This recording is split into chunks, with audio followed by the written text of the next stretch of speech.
Libro de Malaquías. Con este libro terminamos el Antiguo Testamento. Vamos a ver un pequeño resumen. Malaquías, como ya dije, es el último profeta del Antiguo Testamento. Él vivió en la época después que el pueblo regresó del exilio y ya habían reconstruido el templo y ya se había restaurado la adoración a Dios. Aproximadamente se cree que él vivió unos 100 años después de que regresaron a Jerusalén, ¿no? Ya la ciudad estaba tomando forma, ahí ya había sacerdotes, estaban de nuevo reedificado todo. Sin embargo, como es de esperarse, el pueblo de Israel volvió a su pecado. Es increíble, ¿no? Después de todo lo que han pasado, después de todo lo que han sufrido, vuelven a olvidarse de Dios, vuelven a una vida fría, tibia ante Dios. Así que Malaquías pues es una reprensión al pueblo, ¿no? O sea, ya vivieron 70 años de exilio, la ciudad quedó destruida, Dios les permite regresar a la ciudad, todavía hay un remanente que está vivo, no fueron destruidos completamente. Y sin embargo, 100 años después de su regreso, de su restauración, siguen pecando, ¿no? Siguen pecando. Malaquías inicia en el verso 2, capítulo 1, verso 2. Vaya a su Biblia, Malaquías 1, verso 2. Inicia diciendo, yo os he amado, dice Jehová. Yo os he amado. Fíjese cómo Dios iba a traer corrección a través de Malaquías, pero lo primero que le dice a Dios, yo te escogí, yo te amo. Y la primera pregunta que ellos hacen es, ¿cómo, en qué nos amaste? Dice el verso 2. Y dijisteis, ¿en qué nos amaste? Este libro usted va a ver varias preguntas, ¿no? Preguntas que hacía el pueblo y otras que Dios mismo utiliza para dar el mensaje. En estas preguntas, muchas de ellas son ridículas, otras muestran un corazón incrédulo, un corazón pecaminoso. Fíjense que muchas de las preguntas que le hacemos a Dios, pues demuestran nuestro orgullo, demuestran nuestro pecado. Muchas preguntas no deberíamos preguntar, ¿no? Si tuviéramos un corazón entregado. Y así estaba el pueblo de Israel. Esta es la primera pregunta. ¿En qué nos amaste? O sea, el pueblo decía, sí, no es cierto, no nos has amado. Es lo que estaban diciendo al preguntar. Y en el verso 2, ahí mismo, más bien, sí, en el verso 2 al final, ahí mismo Dios les da la respuesta. Dice Jehová, y amé a Jacob, ahora vaya al verso 3, y a Esaú aborrecí.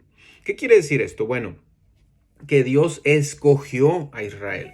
Recordemos que Jacob y Esaú eran hermanos y desde el vientre de su madre venían peleando quién iba a ser el primero. Y Dios, aunque Jacob no era el primogénito, escogió a Jacob y todos los israelitas vienen de esa descendencia de Jacob. Así que Dios lo que les está diciendo es, yo los escogí a ustedes, ustedes no iban a ser mi pueblo, pero yo los escogí, ¿no? Y sigo favoreciéndolos. Ahora, cuando Dios dice que aborreció a Esaú, no es en el sentido que nosotros lo entendemos de maldecirlo o atacarlo. Al contrario, Esaú fue un hombre bendecido, ¿no? En Génesis, en el capítulo 33 y el capítulo 36 de Génesis, nos dice que era un hombre próspero y bendecido. Entonces, solamente es para diferenciar con energía, con fuerza, que Dios escogió a Israel, a Jacob, los escogió a ellos. En eso les estaba demostrando su amor. De los versos 6 al 14, aquí Dios empieza a reclamar algo, y es que el pueblo y sobre todo los sacerdotes, la adoración que le daban a Dios era superficial, era fría, era egoísta y era falsa. Así que Dios les contesta algunas preguntas, ¿no? Por ejemplo, dice el verso 7 y 8 que ofrecían pan inmundo, que ofrecían animales que estaban ciegos, cojos o enfermos. Fíjense hasta dónde llegaron. Si lo que tenían que ofrecer a Dios eran animales perfectos, pero ellos ya le entregaban cualquier animal, sobre todo los que tenían alguna deformidad. Y en el verso 13, vaya al verso 13, habéis además dicho, oh, qué fastidio es esto. Fíjense hasta dónde llegó los sacerdotes, el pueblo, que para ellos presentar estas ofrendas, esta adoración era un fastidio. Y dice ahí el mismo verso 13, y me despreciáis, dice Jehová de los ejércitos. Cuando uno no encuentra en la adoración a Dios, es porque uno ha ofrecido a Dios lo más bajo, lo menos. Por eso para ellos era un fastidio, porque cuando tú presentas una adoración falsa, ahí no está Dios y será un fastidio. Así que lo que ellos tenían que hacer era regresar y ver su corazón y ofrecer a Dios un sacrificio que saliera del corazón. En los versos 6 y 7, si quiere vaya a los versos 6 y 7, ellos hacen esta pregunta: ¿en qué hemos menospreciado tu nombre? Y en el verso 7 preguntan: ¿en qué te hemos deshonrado? No sabemos si realmente eran ignorantes de esto, no sabían, o de plano eran muy, pues sinvergüenzas, ¿no?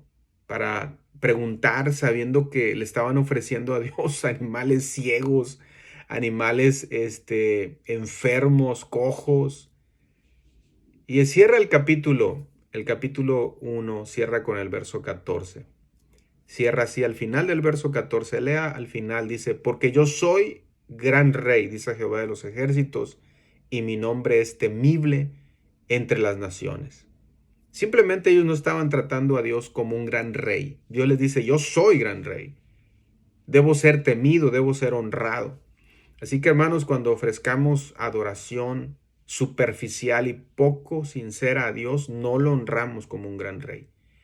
Este era el primer llamado al pueblo de Israel en el libro de Malaquías, pero también es un recordatorio a nosotros como cristianos, que debemos honrar a Dios, no como nuestro amigo solamente, como el que me entiende, el que me consuela. Él es gran rey y debe ser temido y honrado como gran rey.